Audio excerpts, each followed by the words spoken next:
Bismillahirrahmanirrahim. Assalamualaikum warahmatullahi wabarakatuh. Salam guru penggerak.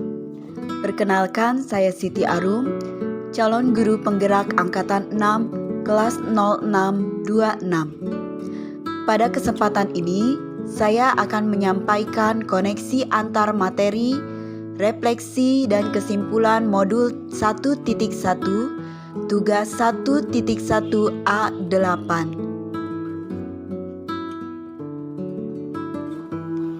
Ada 3 hal yang akan saya bahas, yaitu pertanyaan pemantik dalam membuat kesimpulan dan refleksi terhadap pemikiran-pemikiran Ki Hajar Dewantara. Yang pertama, apa yang Anda percaya tentang murid dan pembelajaran di kelas sebelum Anda mempelajari modul 1.1?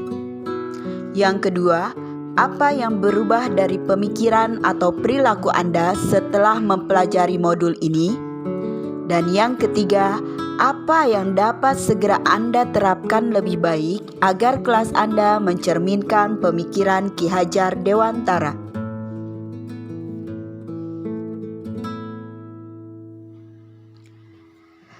Adapun hal yang saya percaya tentang murid dan pembelajaran di kelas sebelum mempelajari modul 1.1 adalah saya menganggap semua murid harus memiliki kemampuan yang sama. Saya sering memperlakukan murid sama, padahal mereka memiliki karakteristik, gaya belajar dan kemampuan yang berbeda-beda.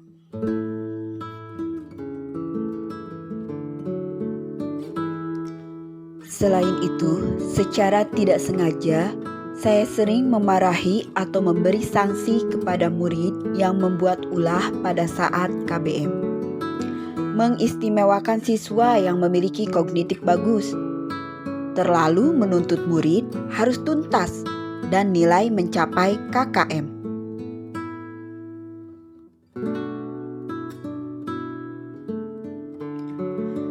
Setelah saya mempelajari modul 1.1, pemikiran dan perilaku saya berubah. Di antaranya, saya berpikiran bahwa semua murid memiliki karakter, gaya belajar dan kemampuan yang berbeda-beda. Mereka memiliki keunikan masing-masing, sehingga tugas saya harus bisa mengembangkan potensinya. Kemudian, saya menghargai dan menghormati mereka, mengajar dengan setulus hati sebagai bentuk perwujudan filosofi menghamba pada anak. Peran guru adalah menuntun, agar anak dapat berkembang sesuai kodrat alam dan kodrat zaman. Selain itu, saya menyadari bahwa proses pembelajaran lebih penting dari pencapaian nilai akhir dan kriteria ketuntasan minimal. Menyadari bahwa setiap tindak tanduk saya di kelas dapat menjadi contoh atau tauladan bagi mereka.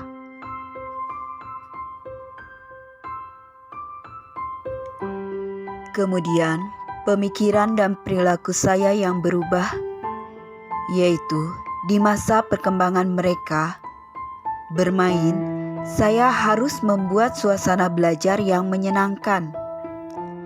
Ada kalanya anak pernah berbuat kesalahan, maka tugas saya adalah membantu memperbaiki kesalahan tersebut. Memperbaiki komunikasi yang baik, berusaha menjadi bagian terpenting bagi mereka, tempat berdiskusi, dan menceritakan kesulitan mereka.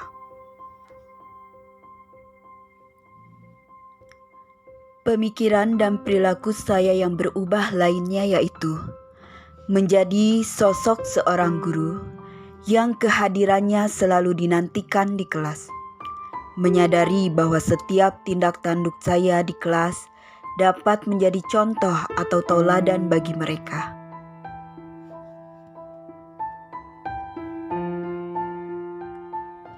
Yang dapat segera saya terapkan agar kelas saya dapat mencerminkan pemikiran KHD yaitu membuat strategi pembelajaran berdiferensiasi dan menyenangkan.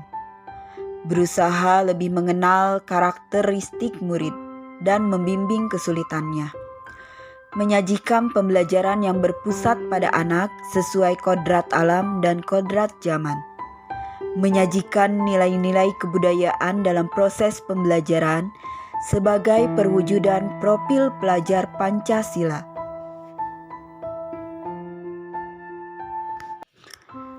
Selain itu, saya menyajikan pembelajaran dengan pendekatan sosial kultur budaya kearifan lokal Kota Cilegon.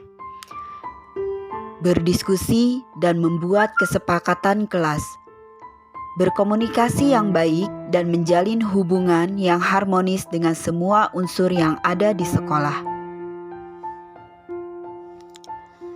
Adapun kesimpulan materi, pendidikan itu adalah menuntun segala kekuatan kodrat yang ada pada anak, agar mereka dapat mencapai keselamatan dan kebahagiaan yang setinggi-tingginya, baik sebagai manusia maupun anggota masyarakat. Pendidikan itu hanya dapat menuntun tumbuh atau hidupnya kekuatan kodrat yang ada pada anak, agar dapat memperbaiki lakunya.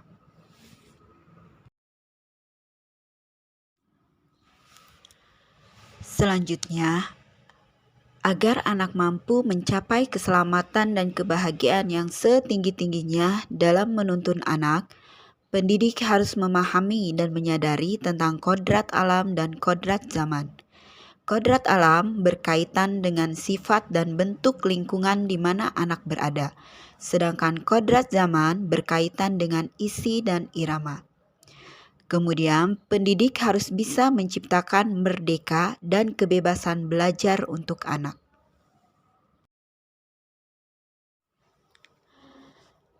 Pendidik ibarat petani yang harus merawat dengan baik benih-benih yang disemai, agar hasil terbaik bisa tercapai. Pendidik sebagai pamong yang menuntut dan mendidik murid-muridnya agar memiliki budi pekerti yang luhur dan karakter yang baik. Filosofi Trilogi Pendidikan. Ing ngarsa sung tulodo, seorang pendidik harus menjadi teladan bagi muridnya. Ing madya mangun karso, seorang pendidik harus mampu membangkitkan atau menggugah semangat. Dan Tutwuri Handayani, seorang pendidik harus memberikan dorongan moral dan semangat dari belakang. Pendidikan yang menghamba pada anak maksudnya adalah pendidikan yang berpihak atau berpusat pada anak, menjadikan anak sebagai tujuan pendidikan. Demikian uraian dari saya. Kurang dan lebihnya mohon maaf.